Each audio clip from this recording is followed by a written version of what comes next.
कंदकोट में अल खिदमत फाउंडेशन ज़िला कश्मीर कंदकोट तरफ़ां रमज़ान मुबारक जे मुक़दस महीने में रमज़ान राशन पैकेज तहत 350 खां वधीक घराणनि में राशन तक़सीम कयो वियो।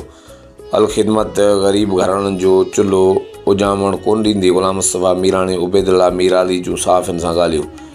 अब्दुल ख़ालिक़ जादड़ी जी रिपोर्ट मूजिबि कंदकोट अल खिदमत फाउंडेशन ज़िला कश्मीर कंदकोट तरफ़ां रमज़ान मुबारक जे मुक़दस महीने में ग़रीब घराणनि जो चुल्हो जलाइण लाइ 350 खां वधीक घराणनि में राशन तक़सीम कयो वियो।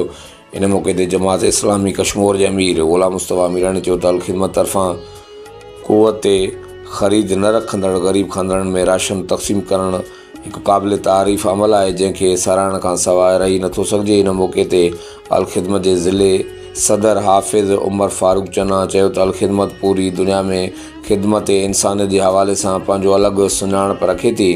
कुदरती आफ़तूं हुजनि, सर्दी हुजे या गर्मी, अल खिदमत बिना कंहिं फ़र्क़ जे हमेशह इंसान जी ख़िदमत जो फ़र्ज़ु सर अंजाम ॾिनो आहे ऐं उन ई सिलसिले में अॼु ज़िले जी कुंड कुड़च खां आयल 350 खां वधीक घराणनि में राशन तक़सीम कयो पियो वञे ऐं इंशाअल्लाह आइंदा बि ख़िदमत जो इहो सिलसिलो जारी रखियो वेंदो। इन मौक़े ते जमात इस्लामी ज़िले कश्मीर जे नाइब अमीर हफ़ीज़ुल्लाह गोलो सियासी समाजी अॻुवाणनि अल खिदमत जे इन कम खे साराहियो, जॾहिं त प्रोग्राम में अल खिदमत ज़िला कश्मीर जे secretary general advocate Ubaidullah Baloch, secretary इतलात एडवोकेट तालिब हुसैन समज़ोई, उस्मान गनी चन्ना ऐं ॿियनि रज़ाकारनि पूर्ण शिरकत।